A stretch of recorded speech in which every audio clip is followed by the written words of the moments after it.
I want to tell you today, comrades, that to betray this movement for personal reasons constitute an attack on our movement.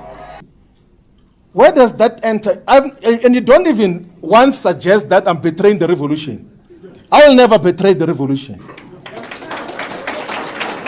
Because we're not in the business of trying to please each other's egos here. Hey, what's up, South Africa? Welcome back to Heads Up SA, your number one source for everything happening in South African politics. If you are new here, a big welcome to you. Don't forget to hit that subscribe button and join our growing community. And to all our returning subscribers, welcome back. We've got another exciting deep dive for you today. Today, we are unpacking a question that's on everyone's minds. Why did Floyd Shivambu really leave the EFF? There's been a lot of speculations, and today we are going to break down the top 5 theories to uncover the truth. Stay tuned.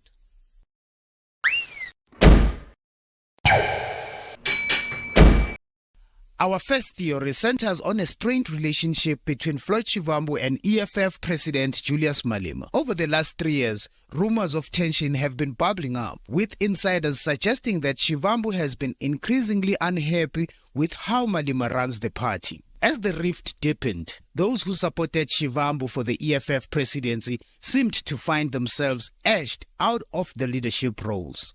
Take Patrick Sindane, for example. Once a key figure in the EFF, he recently switched sides to PA, led by Gayton Mackenzie and Kenny Gunene. Then there's Fusi Khoza from KZN, who was removed after a transportation debacle involving EFF's 10-year celebration. Could these moves signal a broader purge of Shivambu's allies?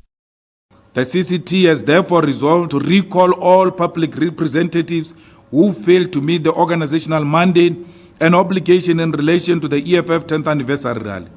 The recall means that all councillors, members of provincial legislatures, members of parliament who failed to organize for and pay for buses for the 10th anniversary celebration must resign from positions of their deployment with immediate effect.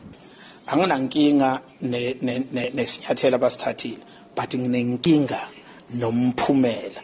Awukwazi ukuxosha abantu abaningi kangaka banama commitment banezikweletu uthathenga amaveni bebelekelela imindeni yabo bondla umuntu ngamunye siyazi ukuthi eSouth Africa kakhulukazi kwaZulu Natal uresponsible for abantu abawu5 10 15 kuyisihluku. So ke ngelinye ilanga abantu mabephinde bevota kufanele bacabanga ukuthi bavotela amaqembu anjani ngoba lesi sihluke engakaze ngisibone.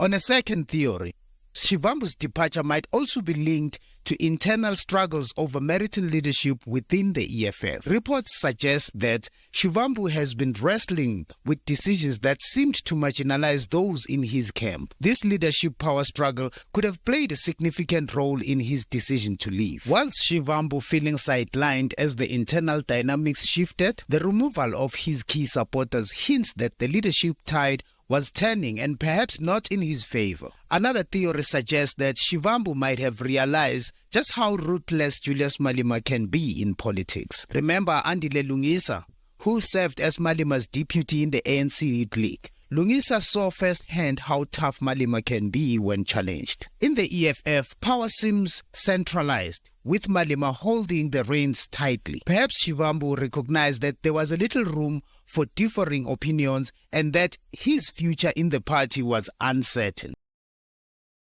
A lot of us have seen the party struggling to manage itself, people being terminated on unknown and undisclosed codes of conduct, and so on and so forth. And the second of last theory is that some people speculate that Shivambu and the EFF members were unhappy with how Malema handled the Government of National Unity deal offered by President Cyril Ramaphosa. Malema's hardline stance, including threats to resign the EFF's MMCs, reportedly caused waves of discontent within the party. Journalists have reported growing unease among EFF members. Even former EFF members like Mzwanele Manyi hinted that they felt restricted within the party, possibly due to Malema's tight control over decision-making. To credit the Sunday Times, their story that they had of the actual breakup of Julius Malema and Floyd Shivambu is around the deputy presidency of the country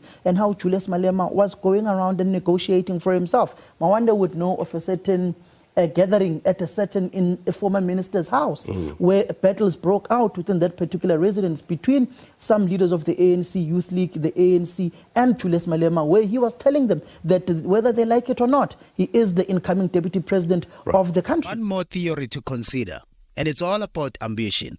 There's talk of a generational rivalry among ANC Secretary General Fikile Mbalula, EFF President Julius Malema, and Floyd Shivambu, all vying to be the next president of South Africa. The big question is, who will get there first? Some sources suggest that Shivambu was willing to let Malema take the top spot first, as long as he could be Malema's deputy, with plans to succeed him later. But with the EFF's recent poor election performance, Shivambu might now see that his chances of becoming the president are more likely with the MK party, where he's currently the national organizer. Could this be the real reason of Shivambu's departure? A strategic move to position himself for a future presidential run? So why did Shivambu really leave the EFF? Was it a power struggle, a realization of Malema's ruthless leadership, discontent with tactical ideas, or calculated bid for the presidency? Whatever the reason is, one thing is certain. The dynamics within the EFF are shifting, and this could have major implications for South African politics. We want to hear from you. What do you think is the real reason behind Floyd Shivambu's departure? Let us know in the comments below. And if you enjoyed this video, give it a thumbs up, share it with your friends, and don't forget to subscribe to Heads Up SA for more in-depth political analysis. Until next time, keep your heads up, South Africa. Julius is a political genius. If you work closely with him, you'll realize how sharp he is. I just hope he was more consistent ideologically.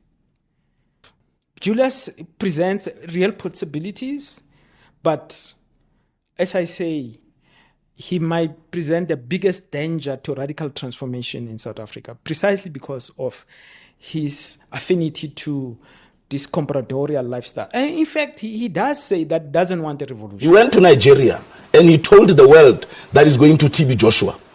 Him, Floyd, and myself know that TB Joshua was a decoy. That was another big lie. TB Joshua was a decoy, and that is why Mbuyiseni was taking pictures and tweeting to give an impression to the world and the media that he has gone to see TB Joshua for spiritual reasons. Julius is not religious. But what was the Julius main does purpose not of the believe meeting? in Christ. What was the main purpose of his meeting with TB Joshua? Julius does not believe in God. Julius only goes to churches when it serves his political motives. So he went to Nigeria to meet certain people. Inkinga esinazo akuzona ezethu nje zinomthelela.